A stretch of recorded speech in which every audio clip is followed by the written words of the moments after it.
Right, we're back, sun's in my eyes, blaring us out straight away, bad start. So we're back, lighting up customs, we're at the NY500 Cafe. They've put a show on it like a tribute to Ken Block, come down, remember them. They've got a Porsche done here, all Ken Blocky. So it'll be good, there's quite a few turning out.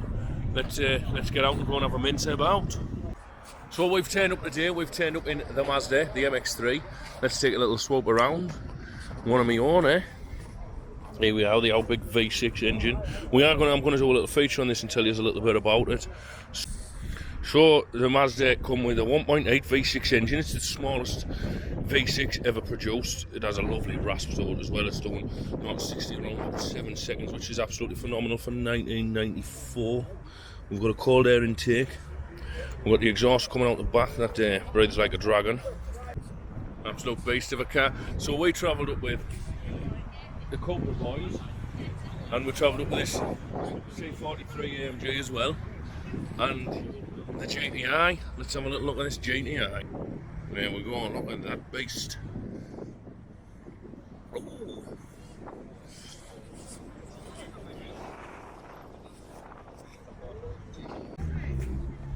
We've got Scarlett's Evo here. So Scarlett's here, let's see if we can find out. We've got a lovely VX220 here. We actually got another one. Not often you see them, and a TVR wedged in the middle. But he feels like an oddball. Look at this. Very nice, very nice. Lovely, real nice piece of kit. Lovely white. It's a shame that the weather's so bad because everyone's looking a little bit mucky today. Or it would be different. Let's take a look at another VX220. Whoop, turbo up. He's got the louvers on the back, look at that. Isn't that nice? Now wouldn't them white louvers look nice on that? Oh, yes they would. What's your favourite part of it? Probably the seats. The seats. Which seat do you like best? There's two different seats, the left one and the right one. The driver's seat, the bucket seat. You're getting some credit for your bucket seats. What we're going to rate them out of 10? 8 out of 10. Good, strong 8. Oh, and we've got a beauty. I'm going to have to show you this. This is right up there with my favourites. Are you ready? 3, 2, 1, and we've actioned. S2000. Look at that. Look at this beast. Carbon fibre hood. Is it carbon fibre? It is. It's real carbon fibre. Oh. Now this is a sideways machine, and it'll move. Chibron Fibre. Oh, look at this! Isn't that a thing of beauty? Absolutely gorgeous. I bet it moves. Beautiful. Looks like we've got a standard interior. No interior mods, but that will probably hold value this day and age. Lovely set of Brembo calipers. The Brembo calipers, they're chipping off there. They are Brembos. Nicely done, sir. Nicely done. What do we rate them out of 10? 9 because it's 9 because it's great. 9 because you've got the colour scheme going good. Nice strong 9 off Bailey. It's hard to get a 9 out of him. I want to take a little minute to admire something that's very modern, not really our normal thing, but it's a hell of a performance car and it's a real beauty and nice to see. So a particular like this, I mean, a great car. You got across family and sports. Got to be the one. I noticed that it's got a baby seat in the back, so it's got to be a family car. And what a great crossover car from sports and family. Absolutely beautiful. It's got a hell of a set of wheels on it, and I wonder, they seem to be standard with a BMW badge in the middle. They may not be, but no, phenomenal piece of kit. Really nice to see some modern stuff coming out, because if we're not producing modern stuff, we'll never get old stuff. So fantastic. Bones isn't either rated, but I'm going to give you a good 7 out of 10 for me. Cherry bomb, look at that, cherry bomb. Everybody loves a cherry bomb. So we've had a nice drive out here, and we've had a look at some cars, and there's other cars coming in now. You can probably hear some leaving in the background now.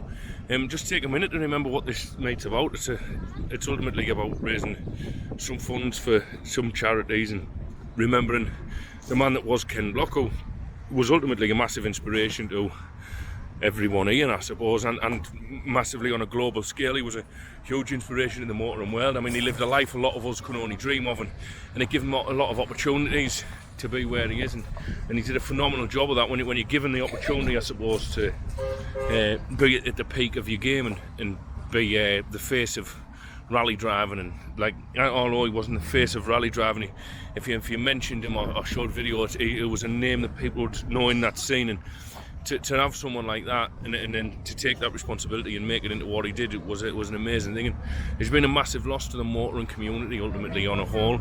And then no more videos will ever be filmed of him, which is brings it home to how important it is to do what we're doing and documenting what's going on, because there will be a day when it all ends, whether it's we die or the cars die or regulations become so much we can't modify or whatnot. But yeah, so rest in peace, I suppose, is the right words without being too cliche about it. And it's great to see everyone out here trying to raise some money and make a presence for it. So yeah, let's see some more cars. But that is the tone of today ultimately, remembering a really cool guy.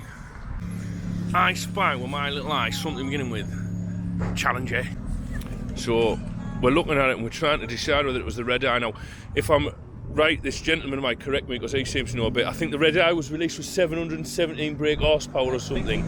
Yeah, it's something around that figure, which is an absolute mega amount of power. But as you can see, it's had a huge modification to it. I love his badge, bodged.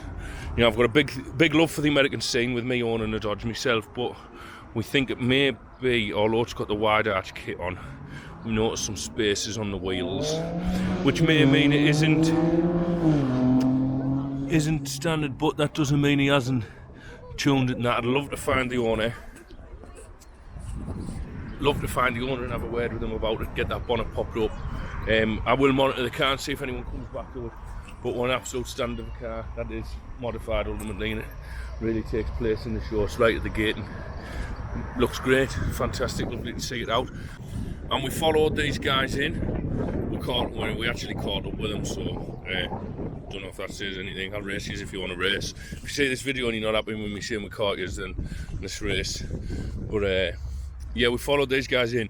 Great to see a couple of Subarus together, especially on road when they're driving, just to see the lines in them and the way they move on the road, the way they grip them corners is unreal. So this was nice. We've got a lovely, and if we move over here, we have a big Ford F-150. Look at this big American beast. Always American, really soft spot in my heart for the American muscle stuff and just the American style cars. Absolutely phenomenal, great to see. We're on the left-hand drive. We've got a lovely leather interior. Look at that. I don't know if you can see it or you just get a picture of my bit of my reflection. Chrome rim yours.